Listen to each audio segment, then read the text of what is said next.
Easter, a celebration of light, rebirth, and hidden hope. We cloak it in pastels and sugar. But some shadows are too deep for spring sun to touch. Some stories leave a stain no ritual can cleanse. This is about the cracks in the holiday's fragile shell. Welcome. My earliest memories are hymns. The scent of old wood and stale perfume.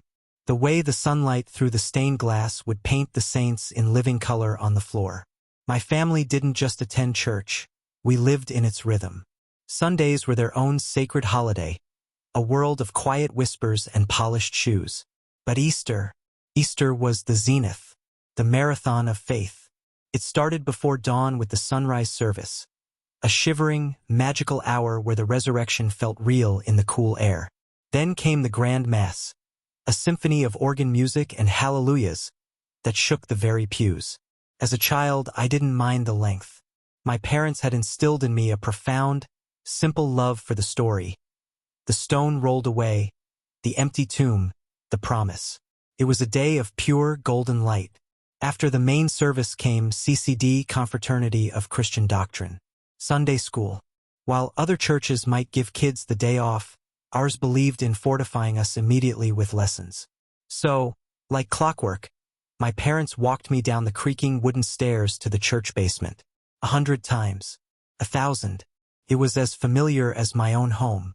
Let me paint that basement for you. The church was built on a hill, so the basement had doors leading outside. A long, fluorescent-lit hallway stretched into the belly of the building, its floor covered in worn, burgundy carpet that swallowed sound.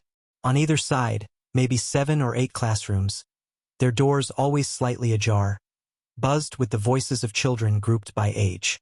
My classroom was the first on the left. At the hall's far end were 2 bathrooms and, crucially, a heavy, gray steel door with a push-bar exit. We were drilled endlessly. Never use that door. It locks automatically, and you'll be stuck outside. It was for fire, for catastrophe. Not for us. That particular Easter Sunday, the basement had been transformed. The usual musty smell was buried under the scent of construction paper and glue. The walls were a riot of pastel streamers. Paper lambs, crosses, and smiling suns were taped haphazardly everywhere. Even the teachers wore cheap, fuzzy bunny ears from the drugstore. Felt more festive, more alive down there than the solemn sanctuary above. A giddy energy buzzed among us kids, fueled by the promise of chocolate and egg hunts to come. The class settled in to color pictures of the empty tomb. I was carefully staying within the lines with a sky blue crayon when I felt it, the urgent, pressing need to go. The Easter service had been so long. I raised my hand. My teacher, Mrs. Allen, smiled and nodded her permission. I slipped out into the quiet hallway.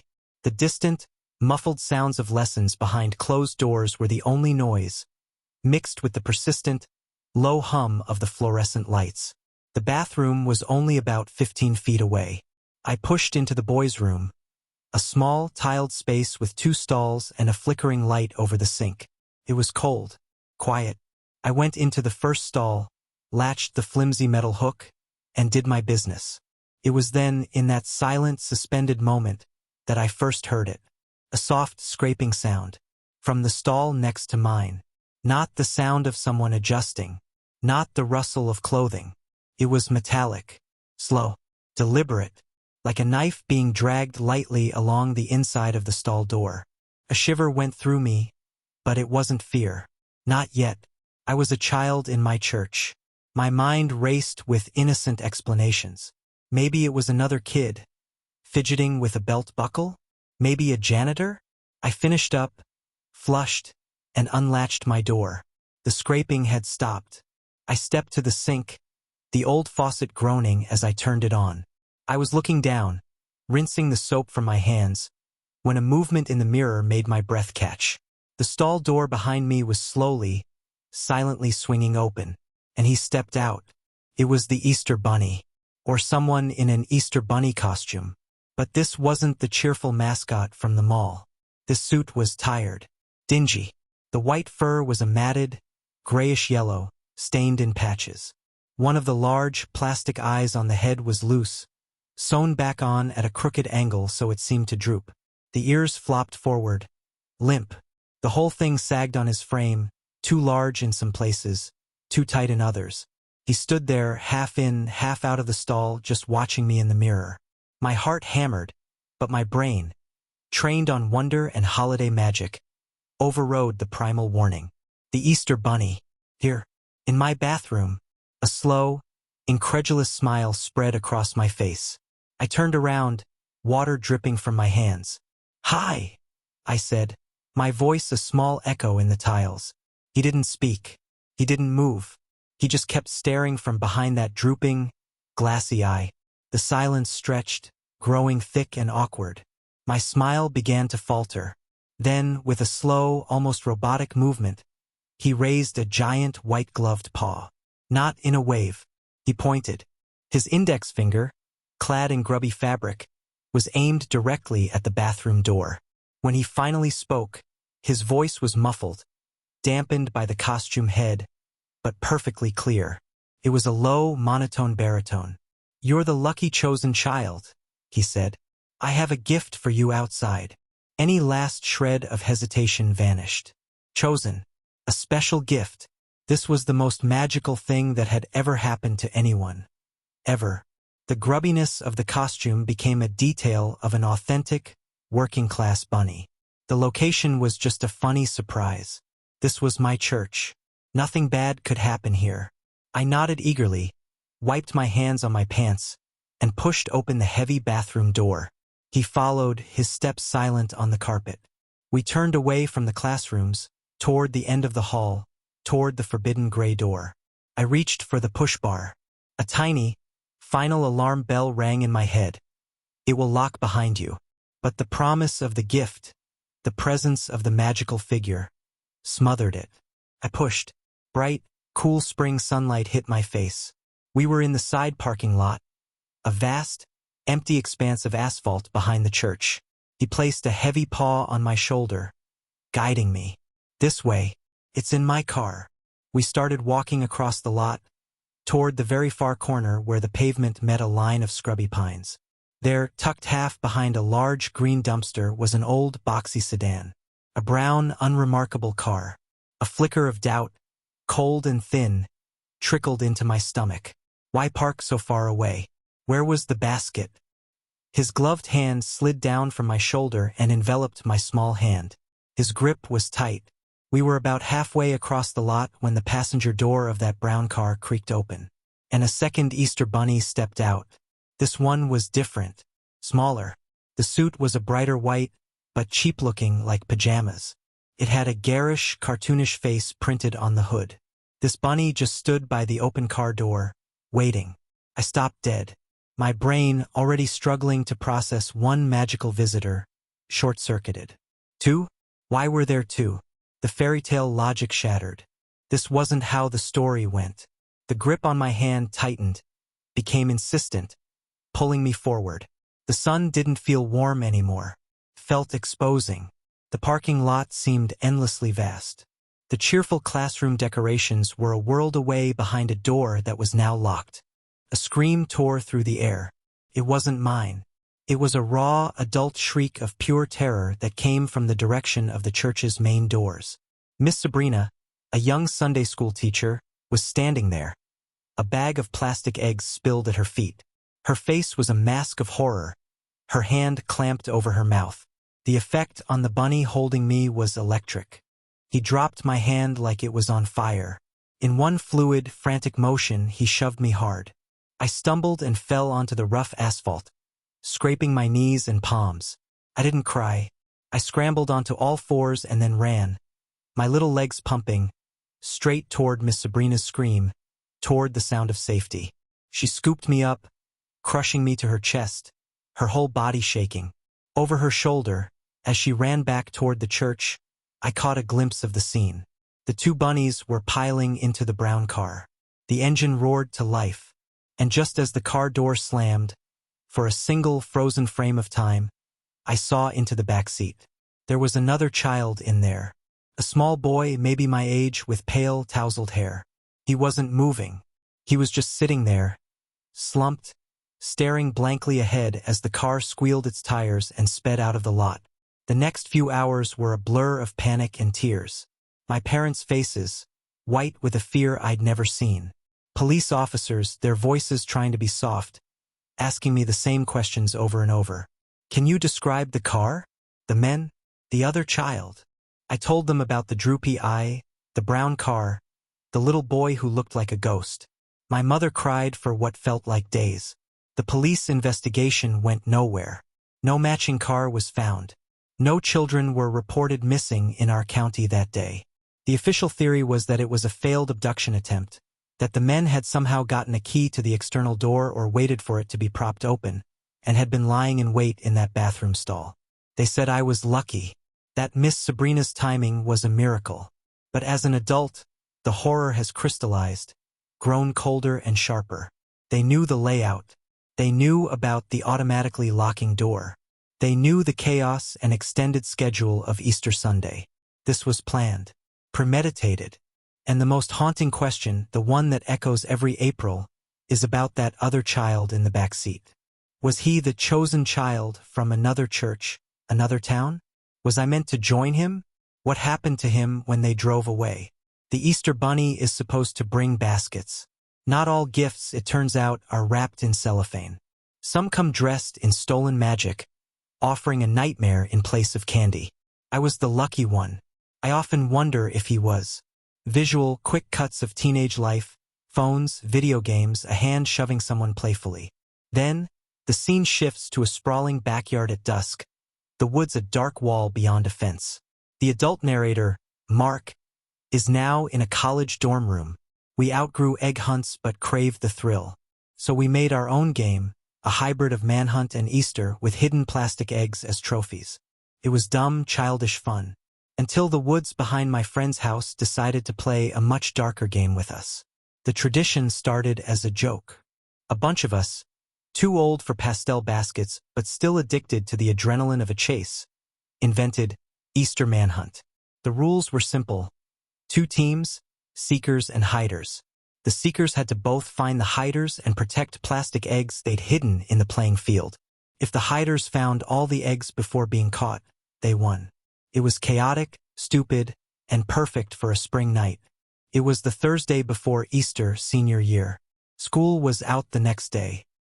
His real name was Michael Rosinski, but nobody ever called him that, had the perfect venue.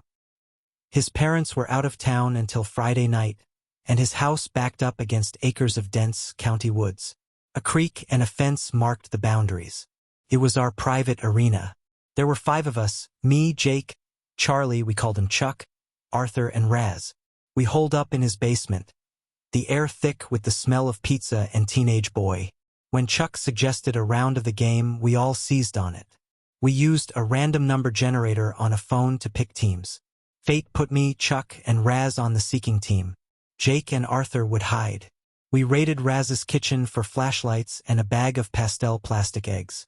As the sun dipped below the tree line, painting the sky in streaks of orange and purple, we headed out. The air was cool, carrying the scent of damp earth and pine.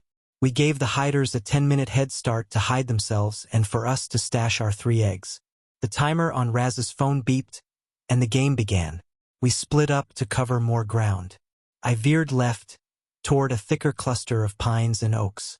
The last of the twilight was fading, replaced by a deep, blue gloom. I clicked off my flashlight, preferring to let my eyes adjust to the moonlight filtering through the branches. It was quieter, more immersive, more like hunting. For a few minutes, there was only the sound of my own careful footsteps on the leafy floor and the distant call of a whippoorwill. Then, about 30 yards ahead, I saw it, a flicker of movement.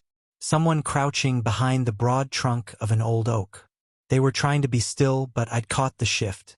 My pulse jumped. Got you. I assumed it was Arthur. He had a habit of hiding close to the starting point, banking on us running past him. A smirk touched my lips. I crouched low and began a wide, silent circle, my sneakers making no sound on the soft earth. I came up behind the tree. I could see the dark shape of him perfectly outlined. This was too easy. I tensed my muscles and sprang. I lunged forward, my arm outstretched, and slapped my hand hard on his shoulder. Gotcha! I yelled, the word exploding in the quiet woods.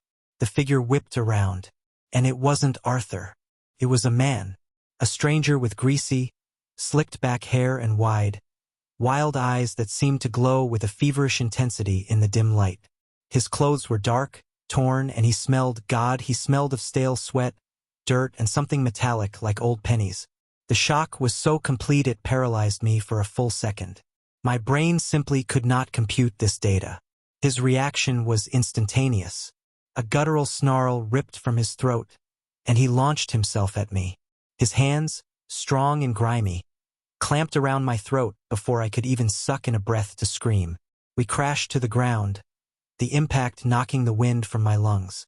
The world narrowed to those mad eyes, the stench of him, and the terrifying, crushing pressure on my windpipe.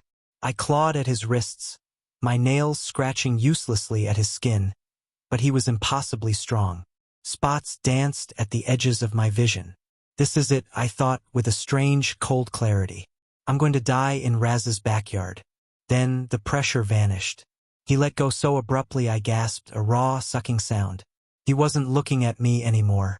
He was staring past my head, his eyes wide with a different kind of alarm. A beam of light was bobbing through the trees, accompanied by the sound of running footsteps and Chuck's voice yelling, "Mark? Dude, you okay?" The man was on his feet in a flash. Without a backward glance, he vanished into the deeper darkness of the woods, moving with a feral, silent speed. I lay on the ground, wheezing, my throat on fire. Chuck skidded to a halt beside me, his flashlight beam illuminating the torn-up leaves where we'd struggled. Holy shit, what happened? Who was that? I couldn't speak. I just shook my head, my hands going to my bruised neck. Chuck helped me up, his own hands trembling. My instinct, surging with adrenaline and fury, was to chase the guy. "We have to go after him," I croaked. "Are you insane?"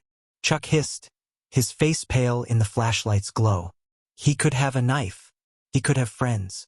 We're getting back to the house. Now." He was right.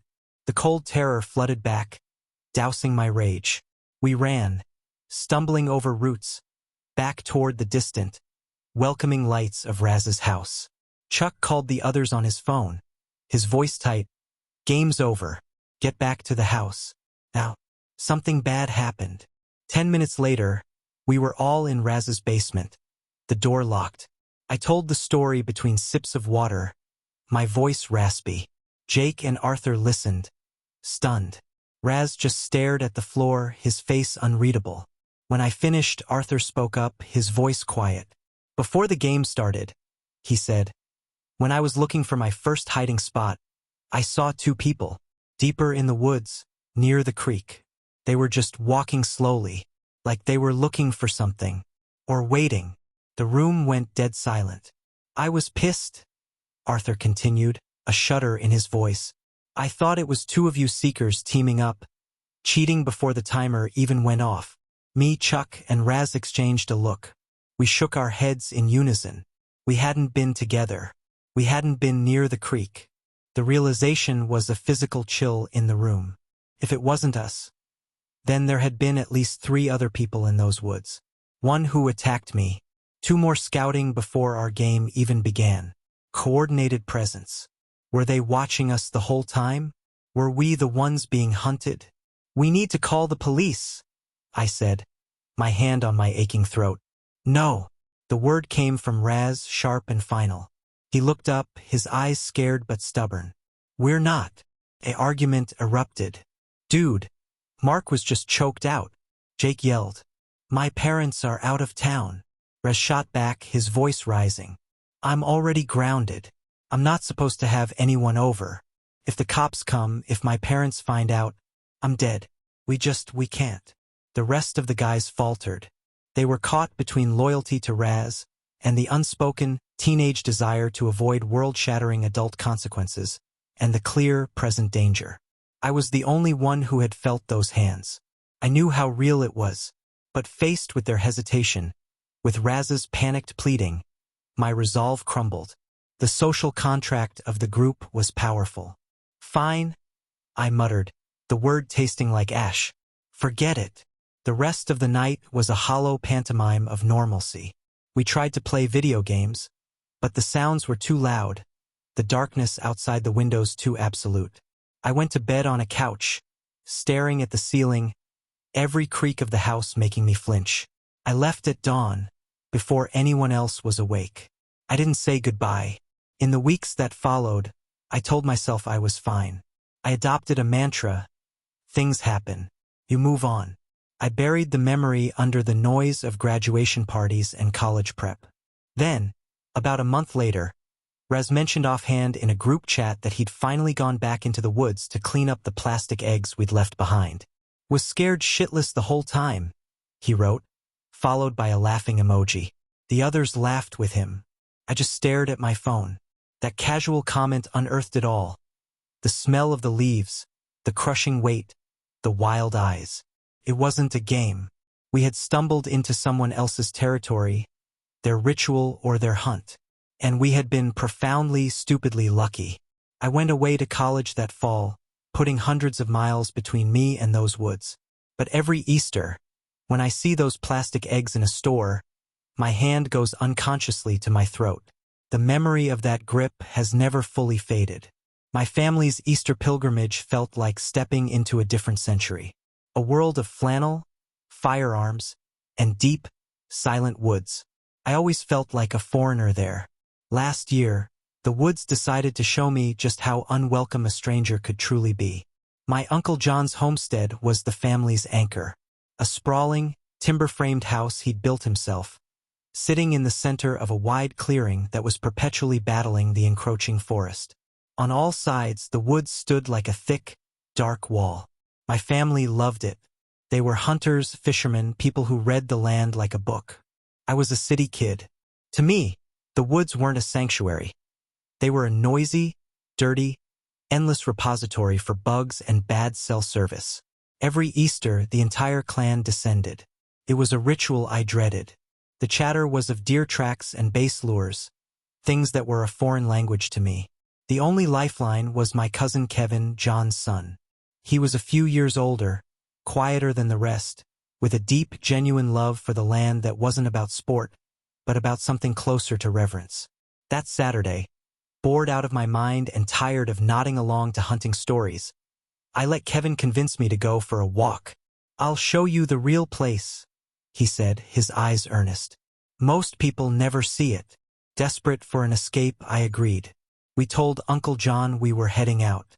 He just nodded, wiping his hands on an oil rag. "Stay on the deer trails. Be back before dusk." It was less a warning and more a statement of fact. Kevin led the way with the easy confidence of a guide. We crossed the wide backyard, passed the woodpile and the shed, and stepped into the tree line. The change was immediate. The sun dimmed, filtered through a high canopy of new spring leaves. The air grew cool and damp, smelling of rotting wood and rich soil. A narrow, well-worn path snaked ahead. We walked in relative silence for 20 minutes, the house disappearing behind us. The forest was deeper, older here than the edges near the property. The trees were massive, their trunks thick with moss. That's when we heard it. Thunk. A solid, heavy, percussive sound, like an axe biting into hard wood. But it was rhythmically wrong for chopping. It was singular, deliberate. Pause. Thunk. It came from somewhere up ahead and to our left. Kevin stopped, holding up a hand. I froze beside him. He listened, his head cocked. "Hunter," I whispered, the word feeling silly as soon as I said it. "Not with that rhythm," he murmured back. "And not this time of year for anything around here." The sound didn't come again. A heavier silence settled over the woods, as if the trees themselves were holding their breath. Kevin's curiosity was now a tangible thing. He looked at me, a question in his eyes. The sensible answer was to turn back. But the city kid in me, the one who'd been feeling like an outsider all weekend, felt a perverse need to prove he wasn't scared. I nodded. We left the deer trail, pushing through ferns and undergrowth, moving as quietly as we could toward where the sound had originated. After a few minutes of careful progress, Kevin stopped so suddenly I bumped into him. He didn't speak. He just raised a trembling finger and pointed upward. My eyes followed. Nailed to the trunk of a massive ancient oak tree, about 15 feet off the ground, far higher than a man could reach without a ladder, was an upside-down cross. It was made of rough, unpainted wood, lashed together with wire. My gaze darted to the next tree, another, and the next. 3 inverted crosses in total, forming a rough, silent triangle around a small, clear patch of forest floor. The air left my lungs. This wasn't hunting. This wasn't kids playing. This was a statement, a desecration. The peaceful, natural beauty Kevin loved had been violated by something stark and hateful. "We need to go," I breathed, my voice barely audible. "Don't move." The voice came from our right. It was low, flat, and carried no inflection. A man stepped from behind a thicket of holly bushes. He was dressed in classic lumberjack gear. Red plaid, heavy boots, a thick beard obscuring most of his face. But his eyes, they were the coldest, darkest eyes I'd ever seen. They held no curiosity, no anger, just a blank, warning stillness. They were fixed directly on me. "You shouldn't be here," he said. The words weren't a threat. They were a verdict. Kevin, to his eternal credit, stepped slightly in front of me. "We're sorry," he said, his voice surprisingly steady. "We're from the property next door. We got turned around. We're leaving right now."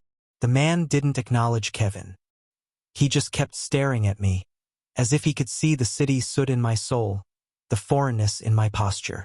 "This isn't your place," he said, again directly to me. We didn't wait for another word. We backed up slowly, then turned and walked, fighting the urge to run until we were sure we were out of his sight. Then we ran. Branches whipped at our faces. We didn't stop until we burst, gasping, back into the sunlit clearing of Uncle John's yard. We found him on the porch, sipping coffee. The story tumbled out of us in ragged bursts. The crosses, the man, his words. Uncle John's friendly, weathered face hardened into a mask of grim concern. He knew every neighbor for miles.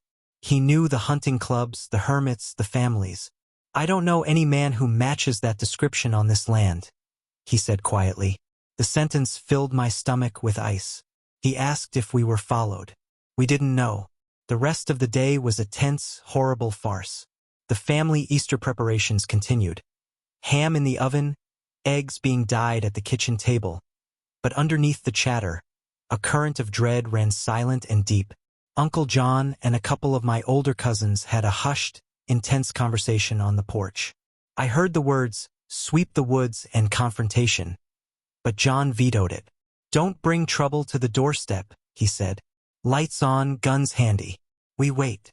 I went to bed early, desperate for the day to end, but sleep was impossible. Every sound was the creak of a boot on the porch. Every shadow was a standing figure. I finally drifted into a fitful doze just before dawn. I woke with a jolt at 5:15 a.m. The house was silent.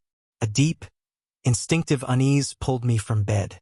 I padded to the third-floor study, drawn to the large window that faced the backyard and the woods beyond.